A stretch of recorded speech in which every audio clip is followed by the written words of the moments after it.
رنگ باز بھی ہو سکتے ہیں، لیکن جناب اس کے ساتھ ساتھ یہ ہے کہ ان میں ایسی صلاحیتیں ہیں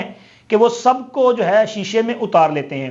یہ ایک وقت میں میاں شہباز شریف کے بڑا قریبی تھے، پھر حمزہ شہباز صاحب کے ساتھ بھی اٹیچ رہے، پھر اس کے بعد عثمان بزدار صاحب کے بڑے قریب تھے چونکہ ان کی ڈیرہ غازی خان میں ان کو انہوں نے اپوائنٹ کر دیا تھا۔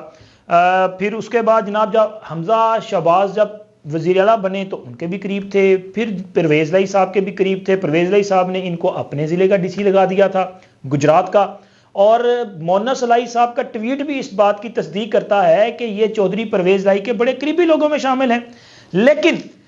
اصل میں چٹھا صاحب کے خلاف ایک اور چٹھا صاحب ایسی کارروائی کر رہے تھے کہ جس کی وجہ سے یہ پریشان تھے۔ اب وہ چٹھا صاحب کون ہے؟ سر ان کا نام ہے Sohail Zafar Chattha, D G anti corruption Punjab. کیونکہ لیاقت چٹھا صاحب کے خلاف مختلف قسم کی انکوائریز چل رہی ہیں، جن میں ایک انکوائری الجلیل گارڈن لاہور سے متعلق ہے۔ یہ الجلیل گارڈن وہ ہے کہ جس کے مالک ان کے سمدی ہیں اور ان کے ساتھ بڑے گہرے مراسم بھی ہیں، اور ان پہ جو انکوائری چل رہی ہے اس میں یہ الزامات ہیں کہ انہوں نے اپنے عہدے کا ناجائز استعمال کرتے ہوئے اپنے سمدھی صاحب کو جو ہے سہولیات پہنچائی ہیں، اور ان کے لیے جو ہے انہوں نے کام کیا ہے۔ اور اس کے ساتھ ساتھ یہ معاملہ بھی ہے کہ یہ اسی جو ہاؤسنگ سوسائٹی ہے اس کے پارٹنر بھی ہیں، لیکن بے نامی پارٹنر ہیں۔ اور اس کے علاوہ ان کے خلاف جو ہے مختلف جو سرکاری منصوبے تھے ان میں گھپلوں کے حوالے سے بھی انکوائری چل رہی ہے، کیونکہ لیاقت چٹھا صاحب کی جو ایک اپنا ان کے حوالے سے مشہور ہے نا،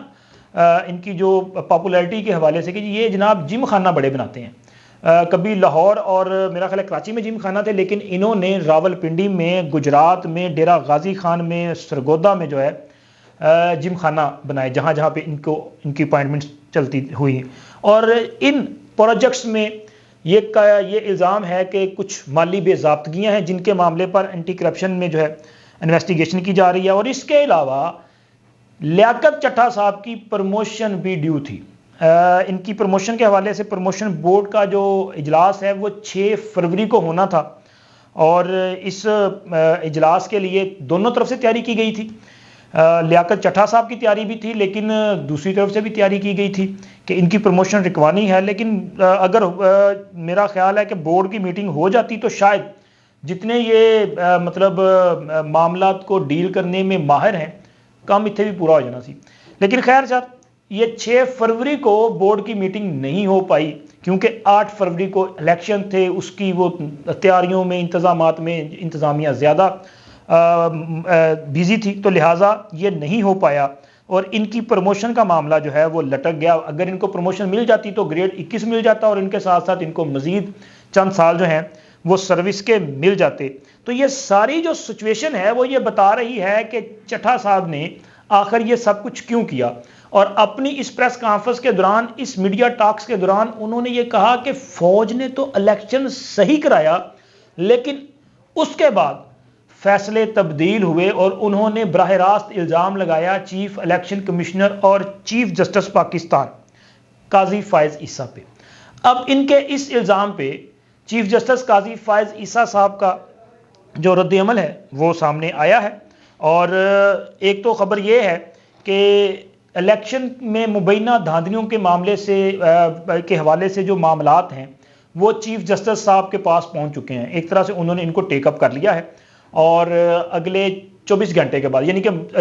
منڈے والے دن سپریم کورٹ میں اس حوالے سے ایک کیس کی سماعت ہونے جا رہی ہے۔ تو اب دیکھیں کہ اس میں چیف جسٹس صاحب جو ہے وہ کیا ریمارکس ان کے سامنے آتے ہیں۔ لیکن آج انہوں نے میڈیا کے ساتھ جو غیر رسمی گفتگو کی، اس میں جب ان سے یہ پوچھا گیا کہ ان سے سوال کیا گیا کہ جی آپ پر الزام لگایا گیا ہے کہ آپ نے انتخابی نتائج تبدیل کروائے ہیں، تو یہ سوال سن کے چیف جسٹس صاحب نے بڑی حیرت کا اظہار کیا۔ انہوں نے کہا واقعی کسی نے یہ کہا ہے؟ تو انہیں کہا کہ جی بالکل، یہ کمشنر ہیں پنڈی کے، انہوں نے یہ بات کی ہے۔ تو وہ چیف جسٹس صاحب جو ہیں وہ کہتے ہیں جی یہ ویسے ماننے میں نہیں آتا، لیکن اگر کسی نے یہ الزام لگایا ہے تو پھر اس پر ثبوت بھی تو ہونے چاہیے، کچھ شواہد تو ہونے چاہیے۔ ان کی بات جو ہے وہ بڑی لاجیکل ہے کہ آپ کسی پر بھی الزام لگا سکتے ہیں، آپ کو منع روکا تو نہیں جا سکتا نا، زبان تو نہیں پکڑی جا سکتی، لیکن جب آپ الزام لگاتے ہیں تو پھر یہ معاملہ کہیں نہ کہیں کسی نہ کسی ادارے کے پاس چلا جائے گا اور وہاں پہ جا کے آپ کو ثابت کرنا پڑے گا۔ تو انہوں نے کہا کہ یہ بڑے سنگین قسم کے الزام ہیں، کہنے کو تو آپ کسی پر چوری کا، قتل کا، ڈکیتی کا کیسا بھی الزام لگا سکتے ہیں، لیکن چونکہ وہ بڑے ذمہ دار عہدے پہ فائز شخصیت ہیں تو ان کے پاس ثبوت ہونے چاہیے، تو وہ لہٰذا اس معاملے پہ جو ہے وہ ثبوت ان کو دینے چاہیے۔ اور چیف جسٹس صاحب نے اپنی ذات کی وضاحت کرتے ہوئے کہا کہ جی میرا تو براہ راست الیکشن سے کوئی اس طرح سے تعلق بنتا بھی نہیں ہے، کیونکہ ہم نے تاریخ ہم نے نہیں دی، بلکہ اس میں دو جو کانسٹیٹیوشنل انسٹیٹیوشنز ہیں ان کے مابین ہم نے مفاہمت کروائی ہے، کیونکہ ایک طرف الیکشن کمیشن تھا، دوسری طرف صدر مملکت کا عہدہ تھا، تو لہٰذا ہم نے انہیں کہا کہ آپ بیٹھ کے ڈیسائیڈ کر لیں، تو انہوں نے یہ تاریخ ڈیسائیڈ کی تو ہم نے اس پر ایک آرڈر جاری کر دیا۔ اس کے علاوہ تو ہمارا اس پورے پروسیس سے کوئی تعلق ہی نہیں، بلکہ ان کا یہ کہنا تھا کہ سب جانتے ہیں کہ انتخابات کو ملتوی کرانے کی کوششیں کی جاتی رہی، ہم نے تو ان کوششوں کو ناکام بنوایا اور ہم نے انتخابات پر ایک طرح سے پہرا دیا۔ یہ بات ان کی بالکل ٹھیک ہے کہ انتخابات کروانے پہ انہوں نے کہا تھا یہ پتھر کی لکیر ہے، اور اس پتھر کی لکیر کے مطابق پھر جو انتخابات جو ہیں وہ ہوئے ہیں۔ اسی طرح توہین عدالت کے متعلق ان سے پوچھا گیا تھا کہ ظاہر ہے یہ الزام لگایا گیا ہے، ایک سٹنگ چیف جسٹس ہے، ان کا نام لے کے ان کے عہدے کو مخاطب کرتے ہوئے یہ الزام لگایا گیا ہے، اور الزام بھی کسی عام بندے کی طرف سے نہیں بلکہ ایک سرکاری ملازم، ایک ریاستی جو ملازم ہے اس کی طرف سے الزام لگایا گیا ہے، جو کہ ذمہ دار ہے، جو کہ کمشنر ہے، راولپنڈی ڈویژن کا کمشنر ہے، اس کی طرف سے الزام لگایا گیا ہے، تو اس معاملے پہ آپ توہین عدالت کی کارروائی کریں گے؟ تو چیف جسٹس صاحب نے کہا جی وہ بنیادی طور پہ جو ہے وہ توہین عدالت کی کارروائی کے حق میں نہیں ہے، وہ اس کو بہتر نہیں سمجھتے، لیکن چونکہ کیس سپریم کورٹ میں ہے تو لہٰذا کیس میں کیا باتیں ہوں گی، کیا فیصلہ ہوگا، کیس میں کیا چیزیں آئیں گی، اس پر بھی انہوں نے کوئی کمنٹس نہیں کیا۔ انہوں نے کہا جی جب فیصلہ ہوگا تب وہ پبلک پراپرٹی ہے، ابھی جب کیس سنا جائے گا اس سے پہلے میں اس پر کیوں کمنٹس کروں، مجھے کیا پتا کہ کیا کیس آنا ہے۔ تو لہٰذا سر اب اس معاملے پہ منڈے والے دن سپریم کورٹ میں جو ہے ایک بڑی سماعت ہونے جا رہی ہے، اور ممکنہ طور پہ چیف جسٹس صاحب یہ جو معاملہ ہے پورا کمشنر راولپنڈی صاحب کی اس پریس کانفرنس کے بعد جو اس ایک ہیجان پیدا ہو چکا ہے، اس پورے معاملے کو ٹیک اوور کریں گے، اور اب یہ معاملہ چیف جسٹس صاحب کی عدالت میں جائے گا، لیکن چونکہ ان کی ذات کو ملائم کیا گیا ہے تو میرا خیال ہے کہ اگر اس معاملے پہ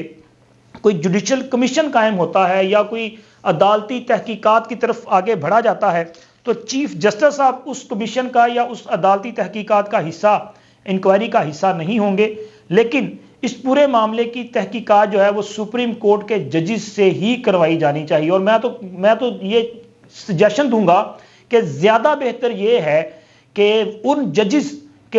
کو جو ہے وہ اپوائنٹ کر دیا جائے اس تحقیقات کے لیے کہ جن کے بارے خیال کیا جاتا ہے کہ یہ جو چیف جسٹس قاضی فائز عیسیٰ سے مختلف سوچ رکھنے والا جو گروپ ہے یہ اس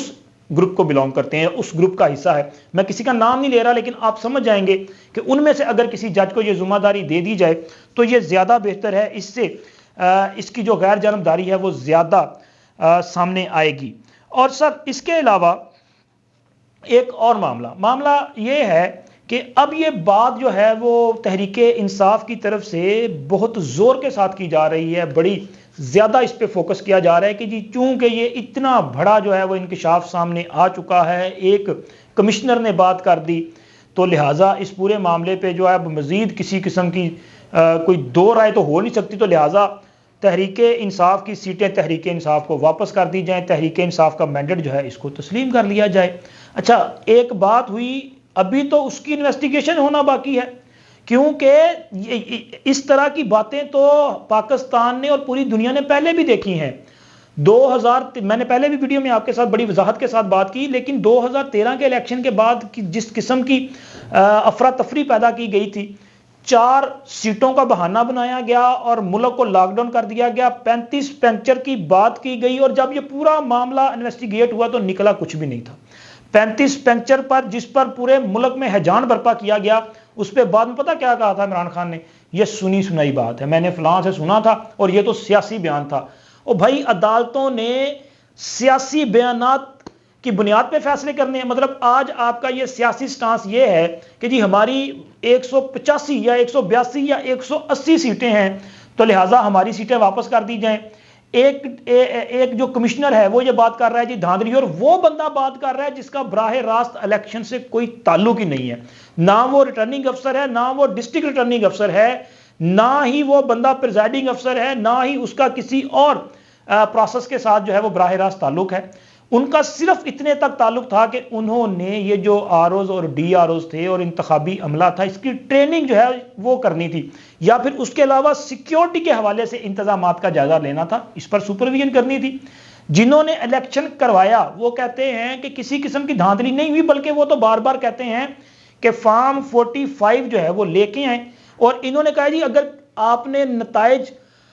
تک پہنچنا ہے جو اصل نتائج ہیں تو آپ فارم 45 لیں. یہ وہی نیریٹو ہے جو تحریک انصاف کا ہے کہ جی فارم 45 کے مطابق ہم جیتے ہوئے ہیں، لیکن صرف بیانات کی حد تک. اگر کہا جائے کہ لائیں فارم 45، آپ کسی فورم پہ چلے جائیں، چونکہ یہ جو مختلف الیکشن ٹریبیونلز ہیں وہ تو قائم کیے جا چکے ہیں، آپ جائیں وہاں پہ جا کے اپنی عذرداریاں جو ہیں وہ دیں اور وہاں پہ فارم 45 کے مطابق جو ہے فیصلے کروائیں. لیکن وہاں نہیں جانا، یہاں پہ صرف جو ہے بیان بازی کرنی ہے، ملک میں جو ہے وہ افراتفری اور ہیجان جیسی صورتحال پیدا رکھنی ہے. اس کے علاوہ جو ہے اور کچھ بھی نہیں ہے. اور وہ نجم سیٹھی پر جو 35 پنکچر والا الزام لگا رہے تھے، انہوں نے بعد میں جو ہے وہ الزام بھی واپس لیا اور کہا جی سیاسی بیان بھی ہے، 4 حلقے جو کھولے کچھ بھی نہ نکلا. اور اس کے بعد جب ضمنی الیکشن ہوا لاہور میں NA 122 سردار ایاز صادق صاحب پھر جیت گئے تھے اور تحریک انصاف جو ہے اس میں ناکام ہو چکی تھی. اور اب بھی صرف یہ چاہتے ہیں کہ اسی قسم کی ہیجانی کیفیت پیدا کر دی جائے. اور اب اس پورے معاملے پہ میاں نواز شریف صاحب کی طرف سے بھی ایک بڑا مطالبہ سامنے آیا ہے. مسلم لیگ نون کی ترجمان مریم اورنگزیب صاحبہ نے جو پریس کانفرنس کی ہے، ان کی اس پریس کانفرنس میں تمام جو حقائق ہیں انہوں نے سامنے رکھے. وہ بڑی جذباتی قسم کی پریس کانفرنس تھی. انہوں نے چونکہ یہ کہنا تھا کہ جو باتیں میں نے کی ہیں کہ یہ پورے پروسیس کو جو ہے وہ اپنا ڈیریل کرنے کی کوشش کی جا رہی ہے، اور انہوں نے یہ مطالبہ کیا ہے کہ یہ جو کمشنر صاحب ہیں لیاقت چٹھا صاحب، ان کی مکمل طور پہ انویسٹیگیشن کی جائے. ان کی کس طرح سے؟ وہ کہتے ہیں کہ گزشتہ 1 ہفتے کے دوران انہوں نے کن کن سے رابطہ کیا، کس کے ساتھ ان کی ملاقاتیں ہوئی، اور کیا کیا چیزیں جو ہیں ان ملاقاتوں میں فائنلائز کی جاتی رہی یا کس سے ملتے رہے. یہ ان تمام چیزوں کی جو ہے وہ انویسٹیگیشن ہونی چاہیے. اور جب انویسٹیگیشن ہوگی تو پھر پتہ تو یہ بھی چلے گا کہ موصوف کتنی بار جو ہے امریکن ایمبیسی گئے، موصوف نے کس کس سے ملاقات کی، موصوف نے کیسے ویزا جو ہے وہ حاصل کیا، موصوف نے ویزا حاصل کرنے کے بعد جو ہے وہ کہاں کہاں وزٹ کے لیے جانا تھا اور کیا کچھ کرنا تھا. تو لہٰذا یہ ان کا ایک بڑا مطالبہ جو ہے وہ سامنے آیا ہے. میں سمجھتا ہوں کہ یہ چیف جسٹس صاحب کی طرف سے جو کہا گیا ہے کہ وہ ثبوت لے کے آئیں، وہاں پہ تو اب پتہ چلے گا منڈے والے دن کے کیا صورتحال پیدا ہوتی ہے. لیکن اس پورے پروسیس پہ پھر وہیں پہ بات آ کے رک جائے گی کہ حل تو پھر نکلے گا جناب انویسٹیگیشن سے. کیونکہ اس طرح اگر آپ الزامات در الزامات لگاتے جائیں گے تو اس سے صرف معاملہ جو ہے وہ پروپیگنڈے کی صورت میں تو خراب ہو سکتا ہے، لیکن پھر ثبوت نہیں ہوں گے تو کیا ہوگا. تو لہٰذا ضرورت اس بات کی ہے کہ اس پورے معاملے کو انویسٹیگیٹ کر لیا جائے، لیاقت چٹھا صاحب کی بھی انویسٹیگیشن ہو جائے اور ان کے الزامات کی بھی انویسٹیگیشن ہو گئے، تاکہ لوگوں کو پتہ چل سکے کہ اصل حقائق کیا ہیں. اب تک اتنا ہی، انشاءاللہ ملتے ہیں اگلی ویڈیو میں. اللہ حافظ.